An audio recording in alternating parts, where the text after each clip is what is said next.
Julio 2025. Melgar anunciaría la salida del entrenador Walter Ribonetto, quien había asumido al equipo en una crisis de rendimiento no vista desde el año 2019. El bajón de nivel se había camuflado con buenos resultados al inicio, pero las eliminaciones internacionales y la falta de claridad del dirigir volvieron el proceso de Ribonetto insostenible. Su salida se daba en medio del torneo clausura, sin tiempo que perder y con una visita a Sullana en el calendario. El panorama parece incierto, pero la historia rojinegra demuestra que nuestro querido Melgar ha sabido sobreponerse a peores momentos de crisis. Un saludo, gente, aquí el jefe comentando para Crónicas Rojinegras, y el día de hoy tengo el gusto de contarles sobre el año en que Melgar presentó su mayor inestabilidad deportiva en los tiempos recientes. Me refiero al 2019, el que me gusta llamar el año de los dos interinatos. El 2019 fue un año bisagra en Melgar. Marcó el cambio de norte del equipo, que ahora priorizaría la competencia internacional sobre el torneo local. Además, sería el inicio de la predilección de la directiva por fichar entrenadores argentinos. Ese año había comenzado con buenas sensaciones bajo el flamante DT Jorge Pautazo. El rafaelino no solo debutaría con Melgar, sino que daría comienzo a su entera carrera como director técnico. Sí, Melgar contrataría a un hombre sin experiencia, pero con el cartel de haber sido asistente del Tata Martino por varios años, incluyendo su etapa en el FC Barcelona. El debut de Pautazo fue bueno y llevó al equipo a la fase de grupos de Libertadores partiendo de las rondas previas, convirtiendo a Melgar en el primer club peruano en lograrlo bajo el nuevo formato. Sin embargo, en el torneo local la historia sería otra. Solo 4 victorias en 14 partidos, sumadas a una dolorosa goleada ante Palmeiras en el mismo Monumental de la UNSA. Pautazo no lo sabía, pero a la fecha ese sería su último partido dirigiendo copas internacionales en condición de local. Una victoria ante Junior de Barranquilla por la última fecha consolidó a Melgar como tercero de su grupo, lo que le permitió acceder a la Copa Sudamericana. Ese sería el principio del fin de la era Pautazo. Tras un frustrante empate ante el Boys en Arequipa, el Dominó viajó a Ecuador para medirse ante la Universidad Católica. Si la goleada ante Palmeiras había sido desgarradora, la media docena encajada aquella trágica noche de Quito pasaría a las páginas más oscuras de la historia Dominó. Instantes después del pitazo final, Pautazo renunció a su cargo. Algo insólito en los entrenadores, que suelen esperar que los despidan. Lo que sucedía en ese plantel de Melgar es historia para otro día, pero el detalle de que Pautazo haya renunciado da para pensar. Así, Melgar quedaba hundido en la apertura después de haber sido protagonista todos los años desde el 2014. El Dominó sumaba 17 unidades, a 6 puntos del descenso y con una clara tendencia a la baja. El próximo partido, visitar a Cristal, que estaba segundo y peleando el título. Así comenzaría el primer interinato de este año. Carlo Calcina se pondría el buzo de entrenador y dirigiría a Melgar durante las últimas 3 fechas. Su mejor partido fue sin duda su debut. Cristal se adelantaba al minuto 4 con un gol de Calcaterra y la lógica se imponía. El segundo le ganaba cómodo al puesto 13. Pero ese día Melgar mostró rebeldía, especialmente por parte de su capitán, el gran Bernardo Cuesta, quien se mandó un doblete para remontar el marcador. No obstante, a 5 minutos del final,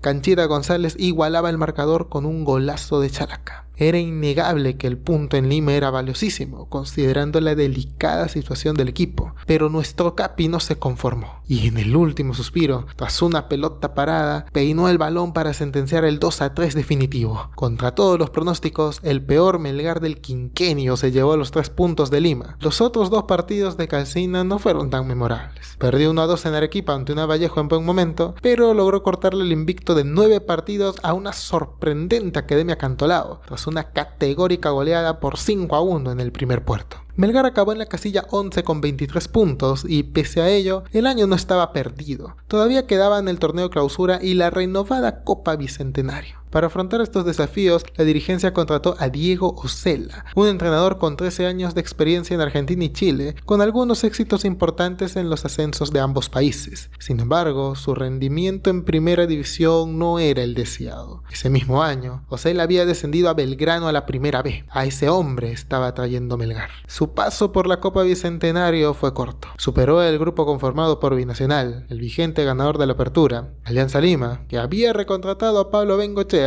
y el futuro desaparecido por deudas Sport Victoria. En la siguiente ronda, la de octavos de final, Osella perdería la llave a partido único contra Real Garcilaso, equipo dirigido por un viejo conocido de la casa, Juan Máximo Reynoso. Pero lo peor de Osela se dio, para variar, en el torneo local. Melgar comenzó bien, llegando a ser puntero en la fecha 4 y codeándose con los primeros lugares hasta la fecha 7. 2 partidos en Arequipa servirían para revertir el bajón tras el empate con la San Martín en Lima. O eso pensábamos. Los rivales eran Manucci y Unión Comercio, ambos equipos que peleaban por no descender. Y el Melgar de Osela, no le pudo ganar a ninguno. Perdió con Manucci y se dejó empatar por Comercio en la última jugada. La mala racha se extendió una fecha más tras ser remontados en Huánuco. Una victoria ante Binacional solo alargaría la agonía, que terminaría 2 semanas después, con una vergonzosa caída ante Alianza Lima, nuevamente en Arequipa. Qué poco respetada fue nuestra casa aquel año. Jorge Pautazo logró un 61% de efectividad, mientras que Osela apenas rozó el 53%. Y adivinen algo, Ribonetto no fue capaz de superar estos números. Igualó a Osela en este antirécord, gestionar la peor localía de Melgar entre aquellos que lo dirigieron en Arequipa por más de 5 partidos. Para lograr encontrar a alguien que haya batido este antirécord, habría que remontarnos a la época de Stracci, al 2013. Pero esa hincha dominó es otra historia. Estoy seguro que recuerdas ese partido. Gol de Amoroso al minuto 10.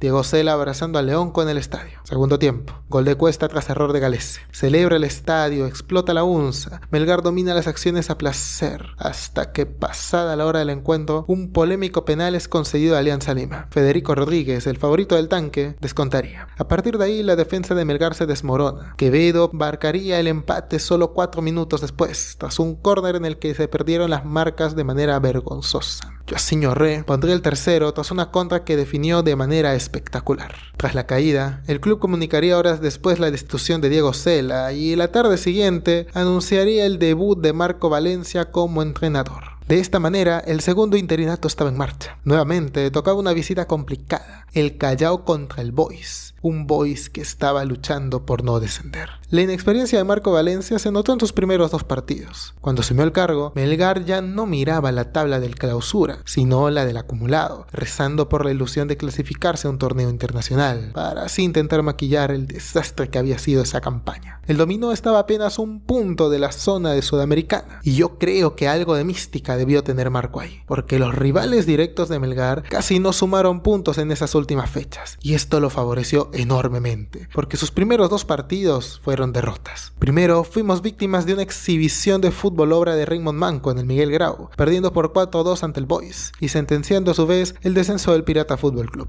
La siguiente fecha, volvimos a caer en Arequipa, esta vez ante el Cristal de Manuel Barreto. Los celestes se cobraron la revancha por el duelo del torneo Apertura y por el mismo marcador, pero sabía un jugador que sabía cómo cargarse este equipo al hombro, cómo carrear esta manga de jugadores. Ese era Bernardo Nicolás Cuesta. Fueron suyos 2 de los 3 goles que le marcamos a Lavallejo en el Mansiche, y Lavallejo era un rival directo en la pelea por la Sudamericana. Ese fue, sin dudas, el mejor año individual de Bernie Cuesta. Lástima que ese equipo no haya sabido corresponderle ni haberle jugado a su altura. La inesperada goleada en Trujillo sería el primer triunfo de Marco Valencia al mando del primer equipo, pero bien sabemos que no sería el último. Ya para la fecha final, Melgar derrotó sin dificultades a un modesto Cantolao por 4-2 en Arequipa. Bernie marcaba su último gol antes de irse a Tailandia y consolidaba el dominó en zona de Sudamericana, 6º lugar con 47 unidades. Así se cerraría la peor campaña del dominó en años. El resumen fueron 4 entrenadores, 2 interinatos y nunca tuvimos una idea de juego clara. Sería también el inicio de una purga y transición en la plantilla, aunque esta se manifestase por completo tras el fracaso de la temporada siguiente, la 2020. Hoy, julio 2025, quizás estemos ante otro año de transición. Un año raro, sin Libertadores, solo con la Copa Sudamericana y con una tarea pendiente: reformar el plantel para que recobre el hambre de gloria que alguna vez supo ser los históricos. Claro está que eso va a depender de las decisiones de la dupla Betozzi-Villamarín, quienes no han estado muy finos con las contrataciones de los DTs ni de los fichajes, la verdad. Pero eso, gente, es otra historia. De momento, les agradezco por escuchar esta crónica, que corresponde también a la primera campaña de Melgar que pude ver completa, y por lo tanto le guardo un cariño muy especial. Eso sería todo por hoy, gente. Hasta la próxima. Chao.